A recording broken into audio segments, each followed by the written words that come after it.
ரோஜா பூ விற்கிற வீட்டுக்குள்ள மீன் விற்கிறவ கூட எடுத்துட்டு உள்ள போயிட்டா, உள்ள போய் படுத்துட்டா, இந்த ரோஜா பூ கூடையில இருக்கிற அந்த வாசனையானது அந்த மீன் விற்கிறவாளுடைய அந்த இருக்கிறார் இல்லையா, அவளுக்கு தலைவலியை கொண்டு கொடுத்துட்டான். அவளுக்குனால நான் வீட்டுக்குள்ள படுத்துல, நான் வெளியில படுக்கிறேன், இந்த ரோஜா பூ வாசனை எனக்கு தலைவலி. அதுபோல இந்த தார்பாயை நான் எடுத்தேன்னா ஊரே கமகமக்க ஆரம்பிச்சிடும். அதோட என்றா வந்திருக்கிற யார்? பரமேஸ்வரன். இவனுக்கு அனுகிரகம் பண்ணு வந்துட்டார். இவன் இதை திறந்த உடனே என்னாச்சு அப்படின்னா, இந்த காருண்யாமிருத தீர்த்தத்தில் இருக்கிற கிழத்துடைய காத்து இந்த மீன்கள் பேரப்பட்டது. காஞ்சி போய் என்னைக்கு உலர போட்ட மீனோ அதுக்கு எல்லாம் உயிர் வருது. இது நெடு வண்டியில் இருக்கிற அந்த மீன்கள் எல்லாம் உயிர் பெற்றது. மீண்டும் அத்தனையும் இந்த குளத்துக்குள்ள குதித்தது. ஐயோ, வண்டியில் எடுத்துருந்த மீனுக்கெல்லாம் உயிர் வந்து அத்தனையும் குளத்துக்குள்ள குதிக்கிறதேன்னு ஆச்சரியப்பட்டு போய் இந்த பையன் அப்படியே அதிர்ச்சி எடுக்கிறான். அந்த ஜலத்தில் விழுந்த மீன்கள் எல்லாத்துக்கும் 4 கரங்கள் கிடைச்சது. மானும் அடுவும் தாங்கி ருத்ர ரூபம் தாங்கி இங்கிருந்து சிவபெருமானுடைய லோகத்துக்கு அப்படியே கிளம்பி போனத இந்த சிறுவன் பார்க்க அதிர்ச்சி அடைஞ்சுட்டான். அவனுக்கு என்ன கவலை அப்படின்னா, இந்த மீன்களுக்கெல்லாம் ஒரு உருவம் கிடைச்சதெல்லாம் ஆச்சரியமா பார்க்கல. ஐயோ, இன்னைக்கு நான் வியாபாரம் பண்றதுக்குரிய லாபம் போச்சு. சாதாரணமா சாமி இப்படி உடைய கும்பிட்டதுக்கு எனக்கு இதுதான் நிலையா? ஒரு டன் அளவுக்கு இருக்கிற மீன் அந்த குளத்துக்குள்ள விழுந்து அத்தனையும் உயிர் பெற்று திவ்ய ரூபம் எடுத்து ருத்ரலோகத்துக்கு போறதை எல்லாம் பார்த்தவன் நடுநடிக்கு போயிருக்கிறான். அந்த வயசானவர் கூட வந்தார் இல்லையா, என்னடா ஆச்சு பார்த்தேன் அப்படின்னு. என்னமோ சாமி, என்னமோ ஒரு அதிசயம் நடந்தது, என்னால் ஒன்றும் விவரிக்க முடியல. இப்ப நான் என்ன பண்ணுவேன், எத்தனை மீனும் என்னை விட்டு போயிடுச்சு. வண்டி காலி, இனிமேல் நான் வண்டியை ஓட்டிட்டு போகலாம். சரி, வண்டியை ஓட்டிட்டு போகலாம். அது கூட முடியாது சாமி. இந்த வண்டியை எம்டி வண்டியா ஓட்டிட்டு போனேன்னா இந்த மாட்டு மாடெல்லாம் வந்து ஒரு மெரட். லோடோட வண்டியை ஏற்றிட்டு வர்றது ஒரு ஈஸி. லோடு இல்லாம வண்டியை ஏற்றிட்டு வர்றதுன்னா அது கண்ணா பின்னாலும் போதும். அது ஓட்டுற அளவுக்கு எனக்கு திறமை இல்லை. நான் லோடு வண்டி ஓட்டி தான் எனக்கு பழக்கம் அப்படின்னு. இந்த பெரியவன் சொன்ன, இந்த ஓரமா இருக்கு ஒரு 10 செங்கல், அதை தூக்கி போட்டுக்கோ. நான் செங்கலா எடுத்து போட்டுட்டு ஊருக்கு போய் என்னை மார்க்கெட் எடுக்கிறவனா உதைக்க போறான். நிச்சயமா கொடுத்தா வாங்கிக்கோ, மறுபடியும் இது இருக்கிற மாதிரியே காமிச்சிக்கோன்னு இந்த 10 செங்கலை போட்டு அதுக்கு மேல படுதாவை போட்டு தலையில கையை வச்சுட்டு இந்த ஊரை விட்டு கிளம்பி அவன் சேர வேண்டிய இடத்துக்கு போய் சேர்த்து, என்னடா மீனெல்லாம் கொண்டு வந்துட்டியா அப்படின்னா, மீனல்ல மீன் அவ்வளவு போச்சு. அத்தனையும் குளத்துக்குள்ள தள்ளிவிட்டேன் மீன். அவ்வளவு கருவாட குளத்துல தன்னா நாருமேடா குளம் இல்லைங்க. ஒரு அதிசயத்தை நான் பார்த்தேன். எந்த ஊர்ல பார்த்தேன்? திருவிடமருதூர் குளத்துல. இந்த குளத்துல விழுந்த காய்ந்த மீன்கள் எல்லாம் உருவம் எடுத்து ருத்ரலோகத்துக்கு போறத நான் கண்ணால பார்த்தேன். அந்த வண்டியில மீன் இல்லையா, மீன் இல்லைன்னு அடிக்க வந்தா என்னதான் இருக்குடா அப்படின்னா 10 செங்கல் தான் இருக்குது. 2 அடி எடுத்துட்டு அந்த தார்பாய முதலாளி ஓபன் பண்ணி பார்க்கறாரு. இந்த செங்கல் எல்லாம் அத்தனை ஸ்வர்ணமா இருக்கு. ஸ்வர்ண செங்கல். பரமேஸ்வரன் என்ன அனுகிரகம் பண்ணிருக்காரு.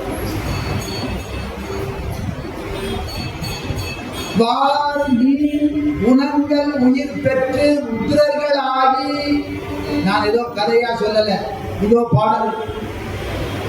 இனங்கு உலக தெய்வத்து அருளேந்த உலங்கன் மீன் கொண்ட பொதி இட்டிகைகள் கொண்ட ஒருவனுக்கு தண்டனை பொன்னாக சமைத்த பிறான் நெருங்கையோட அனுப்ப இந்த சுவாமி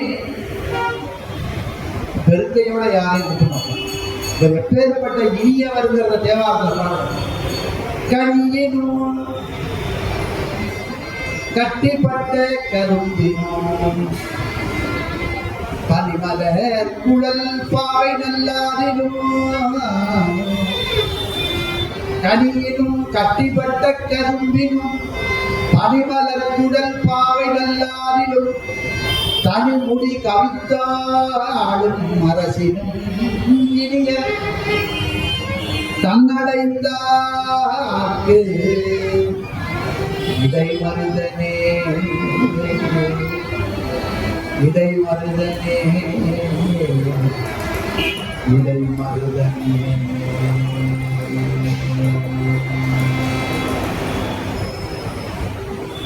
திருடமந்தூர் அப்படிங்கிற மகாக்ஷேத்திரத்துல தெற்கு ரத வீதியில மாணிக்கவாசகர் காலத்துல அவருடைய திருவடிப்பட்ட இடத்துல 1350 வருடங்களாக இருக்கிற பல மன்னர்களால திருப்பணிகள் பல காலத்துல செய்யப்பட்ட ஒரு திரு ஆலயம் சிவாலயத்துடைய புனர் நிர்மாண திருப்பணிகளுக்காக இந்த சத்சங்கம் நடக்கும். பேசிட்டே போறோம்னா இந்த நவாகம்ல ஒரு 4 நவாகம் கொடுத்தா கூட முடியாது, சொல்லிட்டே போறோம். ஒரு மாசம் பண்ணா கூட சொல்லி முடிக்க முடியாது, அவ்வளவு பெருமைகள் இருக்கு. ஆனா இந்த சத்சங்கம் எதுக்கு அமைச்சிருக்கோம் அப்படின்னு ஆலய கைங்கரியத்துல நாம் எல்லாம் சேர்ந்திருந்து பண்ண வேண்டிய ஒரு அவசியமான ஒரு நிலை. அதுல எல்லாரும் கலந்துக்கணும் அப்படிங்கிற ஒரு வேண்டுகோளை உங்களுக்கு வைக்கிறத ஏதோ ஒரு அப்பீலா உங்களுக்கு கொடுத்தா அதை விட சுவையா இருக்கும். இது எது அப்படின்னா ஒரு சத்சங்கம் பண்ணி திருடவர்களுடைய பெருமை எல்லாம் சொல்லி மாலிக பெருமானுடைய பேரருளை சொல்லி அந்த நேரத்தில் உங்களுக்கு இதனுடைய பெருமை எல்லாம் சொன்னா சிவபெருமானுடைய பேரரும் நிறைய நிதி சேர்ந்து இந்த கோவில் புனர் நிர்மாணம் பண்றதுக்கு நிறைய நிதி சீக்கிரமா ஒரு குறைந்த காலத்துக்குள்ள நமக்கு கிடைக்கிறது பிரார்த்தனை. அது மட்டும் இல்ல, ஒவ்வொருத்தர் இல்லத்திலிருந்தும் இந்த திருப்பணிக்கு ஏதோ உங்களால முடிஞ்ச பொருளுதவி கொடுத்து நீங்க எல்லாம் இந்த கைங்கரியத்தில் ஈடுபடணும் அப்படிங்கிறது எங்களுக்கு வேண்டும். உங்களால முடிஞ்ச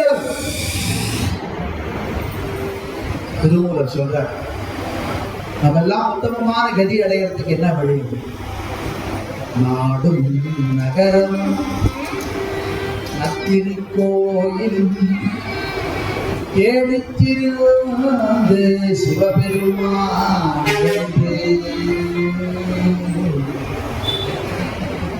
நாம எல்லாம் சும்மா இருக்கக்கூடாது.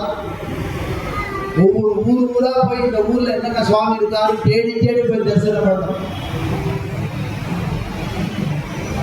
ஏதோ காலையில் வேலை காஃபி கிடைக்கிறது, சாப்பாடு கிடைக்கிறது, நியூஸ் பேப்பர், வாட்ஸ்அப்பு, ஃபேஸ்புக்கு அப்படின்னு ட்விட்டர்னு இப்படியே நம்மளுடைய வாழ்க்கை போயிடக்கூடாது. இருக்கிற இடத்துலையே அது முடிஞ்சிடக்கூடாது. எத்தனை பேர் நம்ம சென்னைக்கு அருகில் இருக்கிற குன்றத்தூருக்கு போய் தரிசனம் பண்ணியிருக்கோம்? சொல்லுங்க. எப்பேற்பட்ட ஸ்தலம் தெரியுமா அது? நமக்கு இந்த அடியார்களுடைய பெருமையெல்லாம் தெரியப்படுத்தின பெரிய புராணம் அப்படிங்கிறத கிரந்தத்தை நமக்கு அனுகிரகம் பண்ண சேக்கிழார் பெருமான் அவதாரம் பண்ண ஸ்தலம். மாசத்துல ஒரு நாளாவது நம்ம பார்க்காத ஒரு திருத்தலத்தை போய் தரிசனம் பண்ணது போகணும்.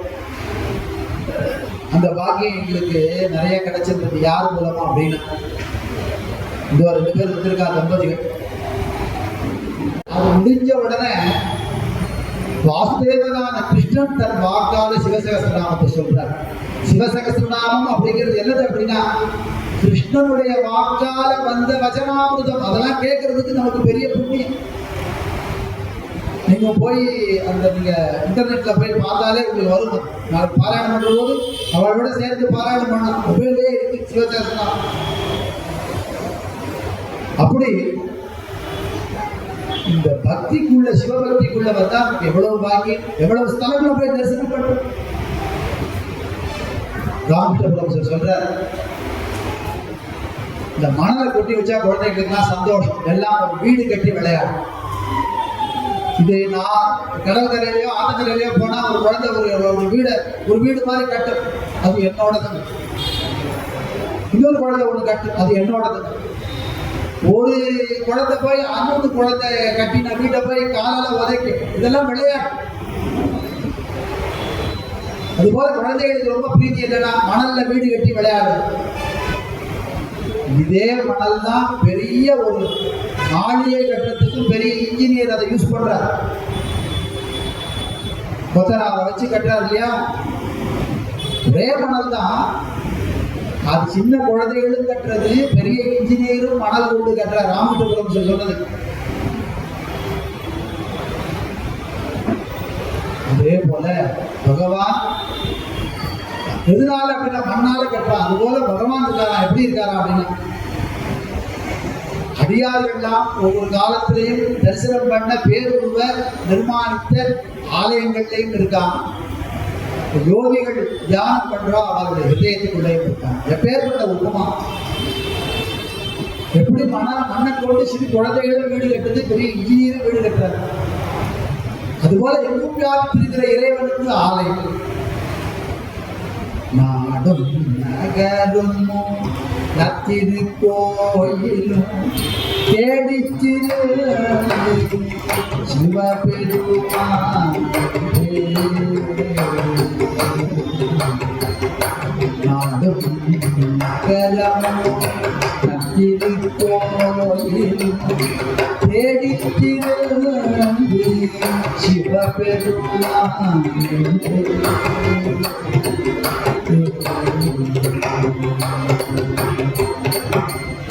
பாடும் பாடி பணிவில் படுதபில் பாடும் பாடி படுதபில் கூடிய கோயிலா கொள்வன் கூடிய கோயிலா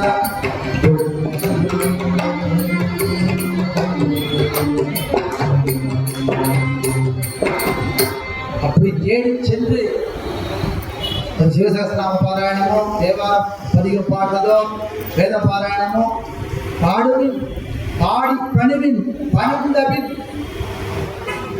அடியார்கள் யாரார் வந்து இந்த கைகரிப்பில் கலந்துக்கிறாளோ அவளுடைய ஹிருதயத்தையே கோயிலா கொண்டுறாங்க சுவாமி. அப்படின்னா அது நீங்கிறதே. அப்படி பக்தியுடைய பெருமை எல்லாம், சிவாலயத்துடைய மகிமை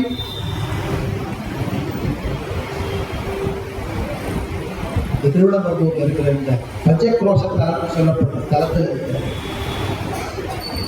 ஆத்மநாதனுடைய திரு ஆலய திருப்பணிக்கு நம்ம எல்லாரும் கலந்து கொண்டு நம்மளால முடிஞ்ச ஒரு கைகரித்த பண்ணணும் அப்படிங்கிறது தான் எங்களுடைய வேண்டுகோள். சிவாலய திருப்பணியுடைய மகிமையை பற்றி சொல்றார். சிவ ரகசியம் அப்படிங்கிற நூல்ல இருக்கு. அது யாருக்கு சொல்றதாக இருக்கு அப்படின்னா, நேற்று கூட ரமேஷ்குமார் ஐயா இந்த பாடலை அந்த செய்யுளை படிச்சாரு. பரமேஸ்வரன் அம்பாளுக்கு சொல்றாரு, ஒரு சிவாலயத்தை நிர்மாணம் பண்ணி அதை கட்டி அதுக்கு கும்பாபிஷேகம் பண்ணி அதுக்கு அந்த பாக்கியம் பெற்ற அன்பர்களுக்கு என்ன புண்ணியம் கிடைக்கும். புல்லினால் 5 கோடி, புதுமண்ணால் 10 கோடி, செல்லுமாயால் தன்னில் செங்கல்லால் 3 கோடி, அல்லியன் கோதை கேளாய். அல்லியன் கோதையே அப்படின்னு தன்னுடைய பத்னியான உமாதேவிட்ட சொல்றார் பரமேஸ்வரன். அல்லியன் கோதை கேளாய், கேட்டுக்கோ. என்ன அப்படின்னா, புல்லினால் 5 கோடி,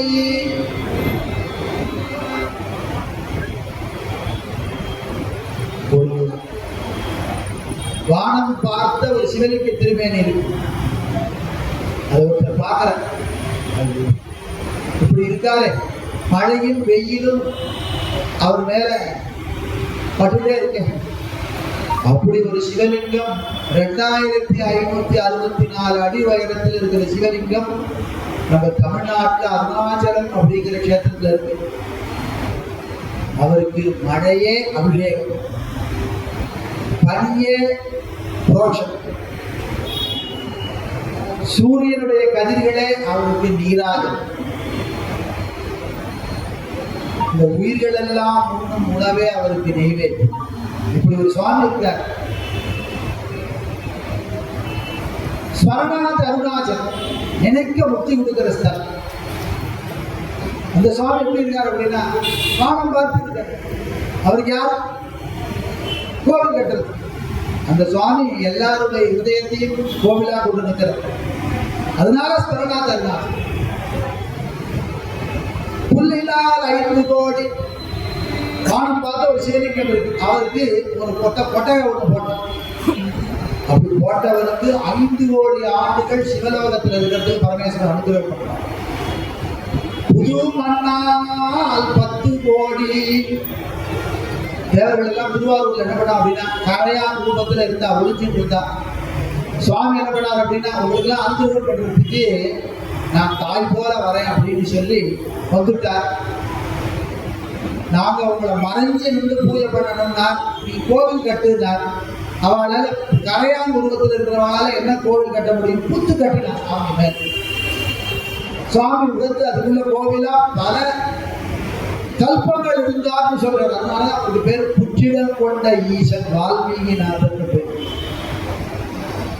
அப்படி புது மண்ணால் மண்ணை குழைச்சி அந்த கரையாங்கெல்லாம் கட்டி, அப்படி கற்றவாளுக்கு மண்ணை குழைச்சி கற்றவா 10 கோடி வருஷம் பரமேஸ்வருடைய தாமத்தில் இருக்காரா. சாலோகம் சுவாமியுடைய இருக்கிற இடத்திலேயே இருக்கிறதுக்குள்ள புண்ணியம். செல்வமா ஞானந்தன்னில் செங்கலால் 100 கோடி. இந்த உலகத்துல செங்கல் கொண்டு ஒருத்தருக்கு ஒரு சுவாமிக்கு ஒரு மண்டபம் கட்டுறேன் அப்படின்னு ஒருத்தர் ஆரம்பிச்சாங்கன்னா அவன் 100 கோடி ஆண்டுகள் சிவநாமத்தில் இருப்பான். அல்லியன் போதை கேளாய் ஹரன் உரை ஆலயத்தை. ஹர அப்படிங்கிற நாமம் உடையவர், எல்லாருடைய பாவத்தையும் நீக்குபவர், தீங்கை எல்லாம் நீக்கிற ஹர அப்படிங்கிற நாமத்தினுடைய எம்பெருமான். கல்லினால் செய்த பெயர்கள் கல்லால கற்றலி அப்படின்னு கட்டியிருக்காங்க. அந்த காலத்துல நீங்க நம்ம போய் பார்க்கலாம், காவிரி கரையில பல தலங்கள் கல்லால கட்டப்பட்ட ஸ்தலங்கள். இதெல்லாம் நீங்க எதுக்கு கட்டியிருக்கா அப்படின்னா, இந்த கட்டினா அவளுக்கு அந்த புண்ணியம் போய் சேரும். கையிலை விட்டு அகலார் தாமே. கைலாயகிரி அப்படிங்கிற சுவாமியுடைய தாமத்தை விட்டு ஒரு நாள் அகல மாட்டார்கள் யார் அப்படின்னு கல்லால கோவில் கட்டி. அப்படி கல்லால கட்டின கோவில் தான் இந்த மாணிக்க வாசகர். ஆத்மனா யோகாம்பிகா சமேத ஆத்மநாத் மாணிக்க வாசகருக்கு திருடமருதூர் போனீங்கன்னா பெரிய கோவிலை மட்டும் தரிசனம் பண்ணிட்டு வந்துடாதீங்கோ. தயவு செய்து மாணிக்க வாசகர் தன்னுடைய திருவடி பதித்த இந்த தலத்தை, அதாவது கோவில்ல இருந்து ஒரு 100-150 மீட்டர் பக்கத்துல தான் இருக்கு. தெற்கு கோவில் வாசல்ல இருந்து ஒரு 150 மீட்டர் பக்கத்துல தான் இருக்கு. அந்த சுவாமியை போய் தரிசனம் பண்ணாம வந்துடாதீங்களோ. எப்படி ஆவடையார் கோவில்ல அவருக்கு உருவம் கிடையாதோ அதுபோல இங்கேயும் அரூப ரூபமா இருக்கார். அம்பாளும் அரூப ரூபமா இருக்கார். அம்பாளை பார்த்த திருமேனியில மாணிக்க வாசகர் சின்முத்திரையை வச்சுட்டு கையில சிவபரத்துவ புக்க வச்சுட்டு, அதாவது ஏடை வச்சுட்டு அப்படி காட்சி கொடுக்கிறார். இந்த கோலத்தை இன்னைக்கு போய் பார்க்கலாம். பழமையான அந்த கோவில் அமைப்பை பார்த்தாலே அவருடைய பழமை தெரியும். சுமார் ஒரு 150 வருடங்களுக்கு முன்னாடி திருப்பணிகள் செய்யப்பட்டதாக இருக்கிற ஆலயம். அது இன்னைக்கு எப்படி இருக்குன்னு தெரியும். இவருக்கு பின்னாடி இருக்கு. அது ஒரு எம்பாஸ்டு ஃபிகரா உங்களுக்கு தெரியும்.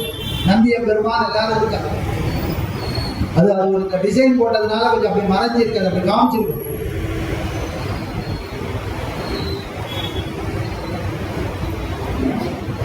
ஒரு ஜோசியர் இவருக்கு நல்ல பிரசித்தியான ஜோசியர். அவர் சொன்னதெல்லாம் பலிக்கும். இந்த விஷயத்தை யார் சொல்லியிருக்காங்க? மகாபரிவர்த்தனை பார்க்காத ஒருத்தர் சொல்லி, சிவாலய திருப்பணி எப்பேற்பட்ட ஒரு பாக்கியத்தை கொடுக்கணும். ஒரு வீட்டுக்கு ஒரு கூலி தொழிலாளி வந்து ஜாதக கட்டை எடுத்து காமிச்சான். சாமி நான் ரொம்ப கஷ்டப்படுறேன் என்னுடைய வாழ்க்கையில. எங்கு பார்த்தாலும் கடன் வாங்கித்தான் ஜீவனம் பண்றேன், கூலி தொழிலுக்கு போறேன். என் வாழ்க்கையில இருந்த பலமையே இல்லை, எனக்கு ஏதாவது நல்லது நடக்குமா பாருங்க அப்படின்னு காமிக்கிறேன். இந்த ஜாதகத்தை அவர் பிரிச்சு பார்த்தார், சோழியை ஊட்டி பார்த்தார். பார்த்தவருக்கு கொஞ்ச நேரம் முகம் அப்படி சுருங்கி ஜோதிடர் உடனே நம்மளா, ஐயா இன்னைக்கு எனக்கு ஒரு முக்கியமான வேலை இருக்கு, நீங்க இன்னைக்கு போயிட்டு நாளைக்கு வாங்க, நான் ஒரு வேலையை முடிச்சுக்கிறேன், அதுக்கப்புறம் இன்னும் ராத்திரியெல்லாம் நல்லா பார்த்துட்டு உங்களுக்கு நாளைக்கு நல்ல பலாபலன்களை சொல்றேன்னு அனுப்பிச்சு விட்டுட்டேன். அவர் கூலி தொழிலாளி, சரி ஐயான்னு நாளைக்கு வந்து நீங்க சொல்லுங்க உங்களுக்கு கூலி எல்லாம் கொடுக்குறேன்னு அவர் ஒரு நமஸ்காரம் பண்ணி கிளம்பி போயிட்டான் ஜோசியர். வீட்டுக்குள்ள ஒரு குழந்தை வந்து, அதான் அவருடைய பொண்ணு, என்னப்பா ஒருத்தர் வந்தார், அவருக்கு ஜோசியம் பண்ணி பார்த்துட்டு அவர்கிட்ட காசு வாங்காம அவர் அனுப்பிச்சுட்டே, நாளைக்கு வாங்க அனுப்பிச்சுட்டே.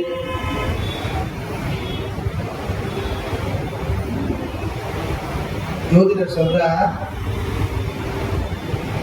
இவர் ஜோசியத்துல இவருக்கு என்ன இருக்கு அப்படின்னா, இன்று இரவு இவருடைய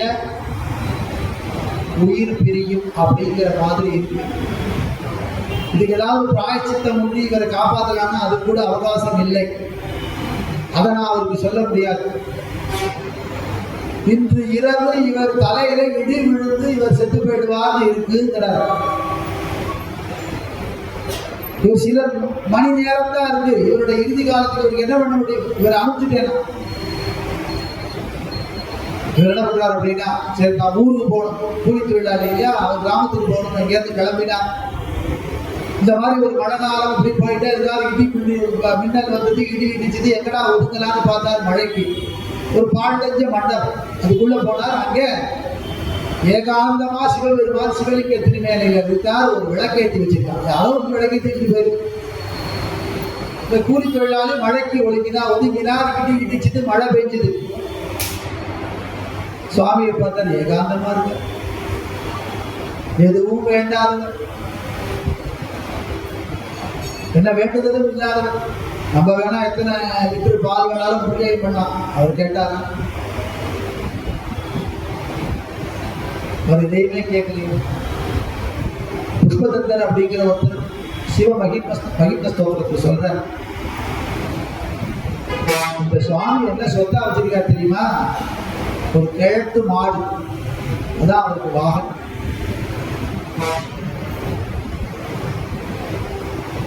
கபால மாலைகளை சொல்லியிருக்கார். பில்வ தலத்தையே அர்ச்சனையை உகந்து ஏற்றுக்கிறார். சுடுகாட்டில் இருக்கிற சாம்பலை எடுத்து மேல பூசிக்கிறார்.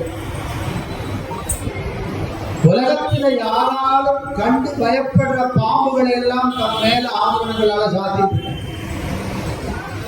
உலகத்துல எது வேண்டாத விஷயங்கள் இருக்கோ, ஊமத்தம்பூ, எருக்கம்பூ, இதனால ஆன மாலைகளை உகந்து ஏற்றுக்கிறார். இவர் தான் சொந்தம்னு வச்சிருக்கிற விஷயத்தை யாருக்கிட்ட கூட போக மாட்டான். இந்த மாடுகிட்ட யாராவது போவாளா?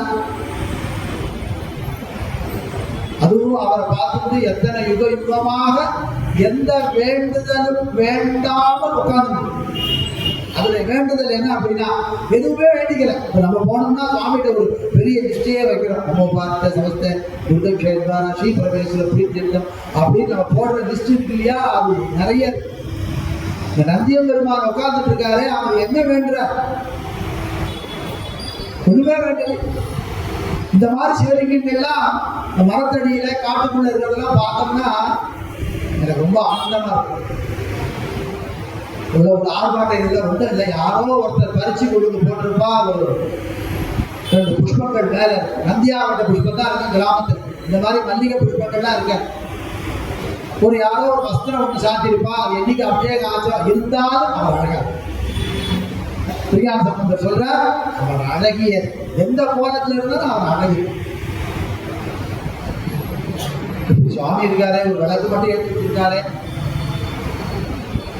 நமக்கு மட்டும் நல்ல வசதி இருந்தா இந்த சுவாமிக்கு ஒரு கோவில் கட்டி உபாபிஷேகமே பண்ணணும் அப்படிங்கிறது சொன்னா, மனசுல நினைச்சவன் என்ன பண்ணான் அப்படின்னா, அந்த மண்டபத்துக்குள்ள உட்காந்து ஒரு கற்பனை பண்றான். இந்த கோவில் இந்த மண்டபத்தெல்லாம் இடிச்சு புதுசாக நிர்மாணம் பண்ணி அவருக்கு ஒரு கர்ப்பகிரகம் பண்ணி அதுக்கு மேலே ஒரு விமானம் அமைச்சு எல்லாம் பூர்த்தி பண்ணி வைத்தியர்கள் எல்லாம் கூப்பிட்டு யாகசாலை பண்ணி கும்பாபிஷேகம் பண்றதை அவன் அங்கிருந்த ஒரு முகூர்த்த காலத்துக்குள்ள மனசுக்குள்ள அப்படி எண்ணி பார்க்கணும். பேர்பட்ட பாக்கியம் கிடைக்குமா? அது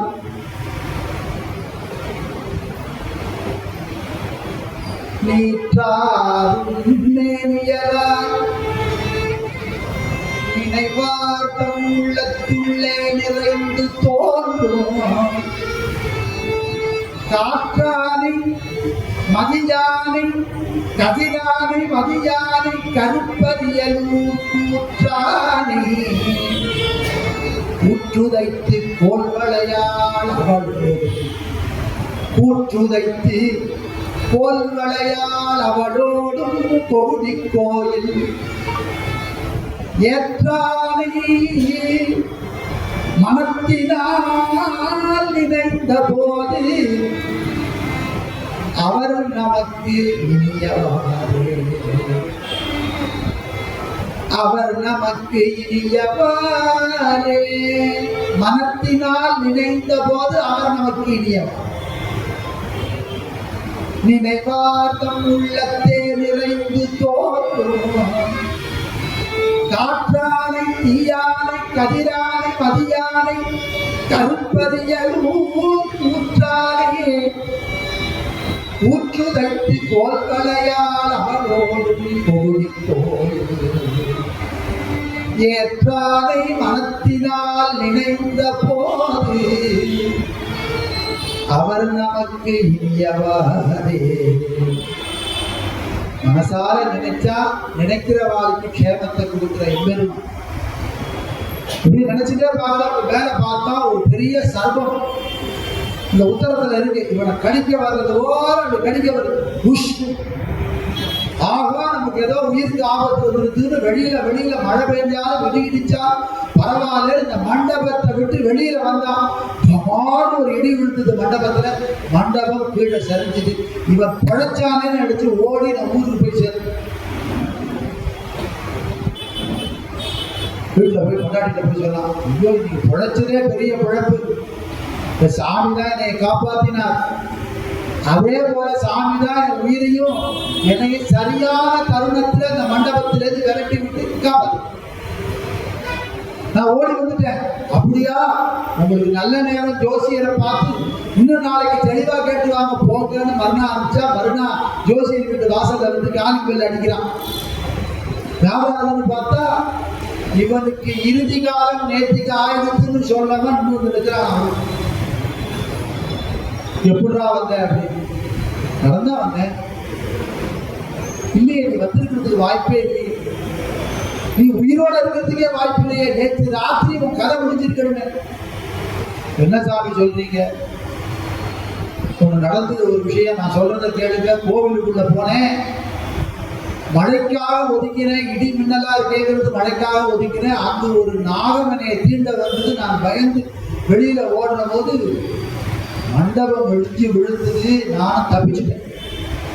சாமியை உயிரை காப்பாத்து விலவலத்து போயிட்டார் பேச. இது பெரியவா சொல்லியிருக்க. மனதளவில் செய்ய நினைத்த சிவாலய புனருத்தாரம் அவர் மனசுலதான் நினைச்சான். நம்ம நினைப்பு இன்னைக்கு நல்லதா இருக்கணும். நம்மளுடைய நினைவு எப்படிக்கும் விருத்தி பண்றதா இருக்கும். அதனால நமக்கு க்ஷேமம் ஏற்படும். ஈசன் அருளால் விதி மாற்றப்பட்டு மறு ஜென்மத்தை கொடுத்துட்டார் பரமேஸ்வரன். அவனுக்கு கிடைச்சது மறு ஜென்மம். நம்மளுடைய நல்ல சிந்தனையை எண்ணங்களே நல் விதியை மாற்ற வல்லது. இதுக்கு பேர் என்ன அப்படின்னா வினை சுருங்குதல் சொல்றது. பாவத்தை சுருக்கிறார். எதனால அப்படின்னா சிவபுண்ணியங்களால். சிவபுண்ணியத்தினால என்ன ஆகுதுன்னா பாவம் சுருங்கிறது. புண்ணியம்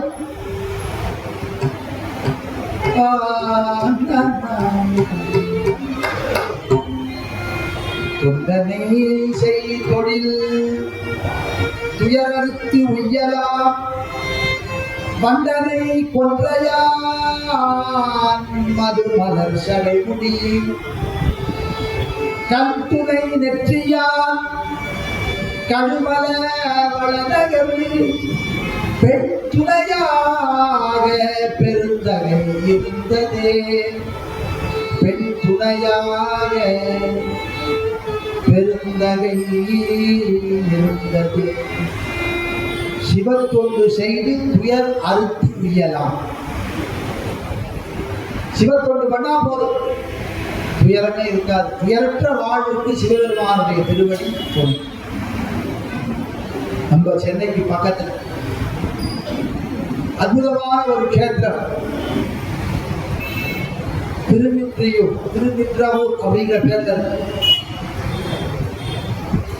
அங்கே அவதாரம் பண்ண, அந்தனர் குலத்தில் அவதாரம் பண்ண பூசலார் நாயனார் மனசுனாலே கோவில்.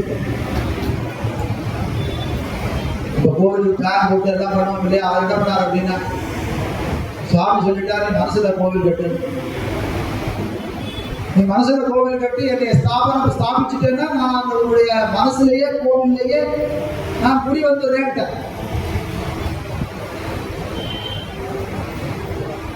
கோவில் கட்டின பூசலார் நாயனார் ஒரு நாள் குறித்தார். அன்னைக்கு கும்பாபிஷேகம். அன்னைக்கு பார்த்தா காஞ்சிபுரத்துல இருக்கிற ஒரு பெரிய பிரம்மாண்டமான ஆலயத்தை கோவில் கட்டி பல்லவராஜா கும்பாபிஷேகம் பண்றான். சுவாமி என்ன பண்ணாருன்னா, பல்லவராஜாவுடைய சொப்னத்துல போய் உங்களுடைய கும்பாபிஷேகத்தை ஒரு நாள் தள்ளி வச்சுக்கோனார். என்ன சுவாமின்னு அவர் கேட்கிறார். திருநின்றவூர்ல இருக்கிற பூசலார் அப்படிங்கிறவர் மனசுனால கோவில் கட்டியிருக்காருப்பா. அங்கதான் இன்னைக்கு கும்பாபிஷேகம். மனசுனால கோவில் கட்டுறதா? அப்படி கோவில் கட்டின புண்ணியவான் யாரு அப்படின்னு பாக்குறதுக்காக இந்த பல்லவராஜா குதிரையில இருந்து அங்க வந்தான். வந்து இவரை தேடி பார்த்தா இந்த ஊர்ல பூசலார கோவில் கட்டுறாரு. அவர் யாரு இந்த கோவில் கட்டுறது? அவர் இந்த மரத்தடியில உட்காந்து தியானத்துல உட்காந்துருக்காரு. போய் பாருங்க. பல்லவராஜா நேராக போனா, பூசலாரே கோவில் கட்டுறாமே, எங்க கோவில் கட்டுறேன், என்னைக்கு கும்பாபிஷேகம் வச்சிருக்கேன், எங்க போஸ்ட் லிஸ்ட் ஒன்னையும் காணும், சீரியல் லைட் எல்லாம் ஒன்றும் போடலையே அப்படின்னார். அவர் சொன்னார், சீரியல் லைட்டாகவும் போஸ்டராகவும் இந்த படாடோமாவும் நான் ஹிருதயத்துக்குள்ளே கட்டிட்டேன். ஹிருதயத்துக்குள்ள ஆலயம் கட்டிருக்கேன், காமிக்கோன்னார். ஹிருதயத்தை அப்படி பிரிச்சு காமிச்சார். உள்ள பிரம்மாண்டமான சிவாலயம், ஹிருதயாதீஸ்வரர், நெஞ்சம் கோயிலாக கொண்டது.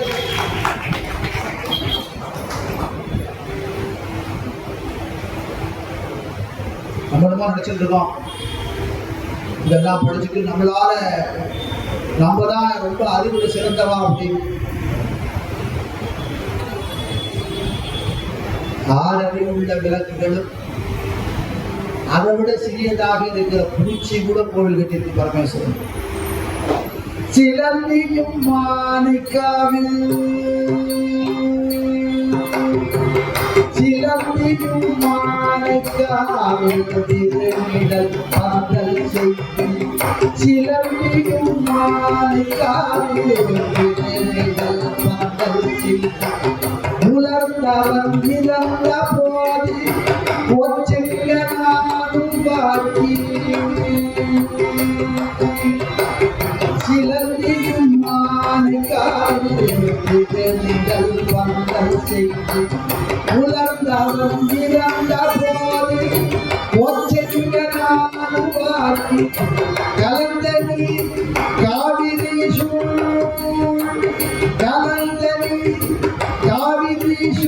சோழநாட்டு சோழ தங்கள் உலர்ந்தனில் பிறப்பித்தார் உருக்கை வீரத்தனாரே, உலர்ந்தனில் பிறப்பித்தார் உருக்கை வீரத்தனாரே, உருக்கை வீரத்தனாரே, உருக்கை வீரத்தனாரே.